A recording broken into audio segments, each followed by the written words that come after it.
मूंखां अॻु में 3 साल जेके को साहिब हो के अज़ीज़ उन जो नालो जहिड़ा जेका लॻा पिया 4-5 तारीख़ किताब छपाया हो शरीफ़ माण्हू हो चङो पर उनखे अंदरूनी साज़िशुनि कमु करणु न ॾिनो जेको असांजे मुल्क में थिए थो। मूं अची उहे साज़िशूं बंदि करे उन्ही खे सम्झो ज़रे घटि किताब छपाए ॿिया वधीक किताब जेके अधूरा पधूरा करे सॼो उन खे ठाहियो। पर उन मौक़े ते हिकिड़े ॿिए साहिब जो ख़्यालु थियो छो न आउं उन जो डायरेक्टर जनरल थियां। इन जे करे वरी चयऊं प्रेसिडेंट खे छड़ो कमु त मथे थींदो आहे न की हिकिड़ो इहे फ़ैसिला प्रेसिडेंट कंदो आहे त एतिरो हो जो प्रेसिडेंट ज़ियाउल हक़ खे इहो जॾहिं चयऊं त हुन क़बूल कयो पर हुन फ़क़ति एतिरो चयो त हू शख़्स कमु सुठो थो करे। अॻे बि असां यूनिवर्सिटी हुन 1.5 साल में ठाही ऐं हुनखे कढियो वियो ठीकु आहे पर हाणे वरी जे कयो था त हुनखां पुछो इहो जनरल KM आरिफ हो त वक़्तु हो वरी सेक्रेटरी कमांड हो उन जी रज़ा हुई त कोसस माइक हो उहो अचे उन खे चयूं डॉक्टर बलोच खे घुराए पुछो फ़क़ति इहा शराफ़त हुन शख़्स कई। मूंखे घुरायो वियो मूं उनखे चयो त हीउ इदारो तव्हां जंहिंखे वणे तंहिंजे हथ में ॾियो मूंखां जेकी पुॻो आहे सो मूं कयो आहे। 25 जिल्दुनि जो मुंहिंजो प्रोजेक्ट आहे असां वटि त सॼी जेका इस्लामी हिंद जी तारीख़ आहे इंडो मुस्लिम हिस्ट्री तंहिंजा ओरिजिनल सोर्सिस जेके आहिनि तन खे असां एडिट कयूं छाकाणि हिन खां पोइ पारसी केर बि सम्झंदो कोन को। अॻे एजट ऐं डाउसन जी तारीख़ आहे अंग्रेज़ी में जेका सेस माण्हू पिया पढ़नि उहा 1 साइडेड आहे उन में टेक्स्ट बि चङी तरह असांखे लिखिया आहिनि। असां इहे 25 नवां जिल्द करणु था चाहियूं पिया तंहिंमें असां पहिरियों जिल्द जेको मूं कयो त आउं मूंखे करणु घुरिजे उन सिलसिले में फ़तेहनामो सिंध जो तंहिंजो एडिशन सो मूं शाया कयो। 25 जिल्द असांखे शाया करणा आहिनि तव्हां जंहिंजे वणे तंहिंजे हथ में ॾियो पर बहरहाल छो इहो मजबूरी उन खे छॾिणो पियो वरी ॿियो माण्हू अची उहो सुठो माण्हू हो बाबा तूं हलाए जंहिं माण्हू को 3 सालनि में हिकिड़ो किताब कोन छपायो छॾिणो आयासीं नेशनल हिजरा काउंसिल में त उन वक़्तु भुट्टे साहिब जे सम्झो त उनजो ज़वालु हो ऐं वरी सॼियूं ॻाल्हियूं जेके ॿिए तरीक़े सां हलियूं त मूं चयो त आउं अचण लाइ तयारु आहियां पर प्रोपगंडा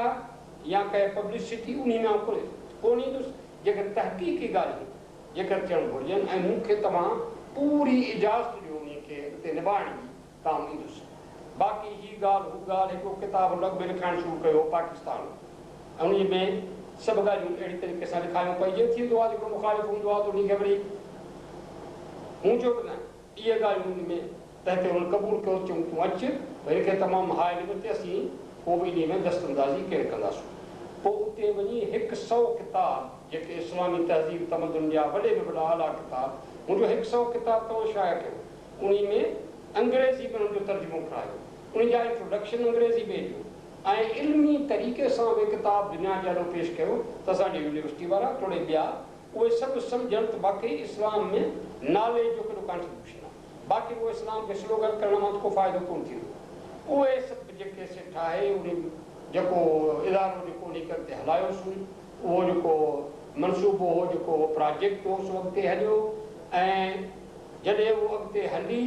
सम्झो त भई उहे माण्हू अॻियां जेके वासे ख़तमु थिया ड्रोही साहिबु हो उहो हमदर्दी कंदो उहो बि गुज़ारे वियो तंहिंखां पोइ ख़्यालु आयो त इन इदारे ते छो न वरी को ॿियो माण्हू कब्ज़ो करे वरी उन ते सम्झो त हुन रिथ कई कब्ज़े कराइण जी हालांकि 4 किताब छपी विया ॿिया किताब जेके अंदरि प्रेस में हुआ हू सम्झनि हा कि कामयाबी सां हेतिरो कमु हलियो आहे हिनखे ड्राइण न घुरिजे पर इहो कोन्हे कोई मुल्क में को कामयाबी सां कमु थिए थो तंहिंजे हुनखे हलणु ॾिजे न मुंहिंजो मक़सदु आहे कि चोथो थिए यकदमि माण्हू थिकी पिया मूं चयो बाबा हीउ इदारो तव्हां पंहिंजो वठो जीअं वणे तीअं हुनखे हलायो। हाणे मिसाल मूं तव्हांखे 4 ॾिना इस्लामाबाद जा 2 मिसाल हैदराबाद जा 2 मिसाल डिक्शनरी सां लोक अदब सां असांजे पंहिंजे माण्हू केतिरी जुठ कई ऐं उहो कमु जेको लोक अदब जो यानी थी वञे हा सम्झो त 15 साल लॻ सो 15 साल रुॻो थियो छाकाणि जो कमु करण ई न पिया ॾियनि आख़िर में बि अची सम्झो त उहो बंदि करे छॾियऊं लेटर पहुतो मखदूम साहिब चेयरमैन तंहिं वक़्तु बि सभु माण्हू जेके हुआ हुनजा सम्झो कि ॻाल्हि आहे 88 जी ऐं 88 जी आहे का लेटर पियो अचो त न हाणे लोक अदब जी का ज़रूरत आहे हाणे तव्हां खे चयो त केतिरी ज़रूरत आहे लोक अदब जी। हीउ लोक अदब जेको कमु आहे सो इहो आहे त अवामी जेको अदब उनजा जेके आहिनि अफ़कार, उनजा जेके सम्झो तूं हुननि जूं जेको मंगू, तंहिंखां पोइ हुनजा जेके अमली कारनामा, तंहिंखां पोइ हज़ार ॻाल्हियूं आहिनि जेके उन में अची सघनि थियूं। हाणे उन ॻाल्हि खे मूंखे वधाइणो हो त जेके उसूली तरह सां सभु ॻाल्हियूं अची वञनि। हाणे मिसाल त 2-3 मौज़ू जेको तमामु वॾो हिकु मौज़ू हो पहाका जेके आहिनि से अवामी सम्झो त हिकिड़ी फ़िक्र अवामी फ़लसफ़े जा हिकिड़ा नुक़्ता आहिनि, उहे गॾु कजनि हा त हिकिड़ो तमामु आलीशान हिकिड़ो सम्झो त हीउ हिकिड़ो कारनामो थिए हा। कम अज़ कम मुंहिंजो ख़्यालु हो 3 जिल्दनि में 4 में इहे पहाका थियनि हा। बंदि करे छॾियऊं कमु, भॻवान बंदि। तंहिंखां पोइ ॿिए तरफ़ अचो त असां सिंध में ज़राफ़त जेका आहे, जंहिंखे असीं मज़ाह चऊं, जंहिंखे असीं चर्चो चऊं, त उहो सिंध में मज़ाहिया जेको आहे मयार सो एॾो बुलंद आहे जो हैरान थींदो आहियां त अहिड़े आलीशान अहिड़े नमूने मां जेका उहो सिठींदा, तनक़ीद कंदा, टोप कंदा, उहा टोप कान्हे का पर अजीब अजीब इशारा आहिनि लतीफ़, जंहिंते जेतिरो माण्हू लिखे ओतिरो थोरो आहे। इहो जेकर कजे त 3 जिल्दनि में सम्झो कमु थी सघे थो। तंहिंखां पोइ मुंहिंजो ख़्यालु हो त कम अज़ कम जेके वॾा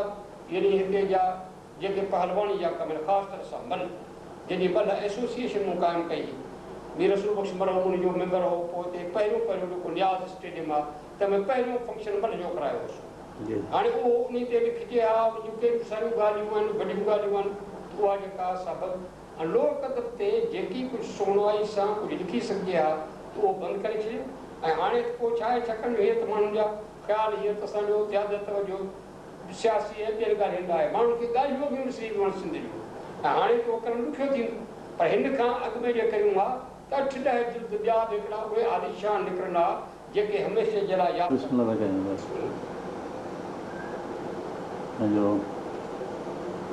किताबनि जे कम जो सिलसिलो जारी था रखूं। शाह अब्दुल लतीफ़ जे रिसाले जे मुतलिक़ पहिरियों कहिड़ो रिसालो छपियो तव्हां या अॻु में जेके छपा हुआ उन मुतलिक़ छा ॻाल्हि?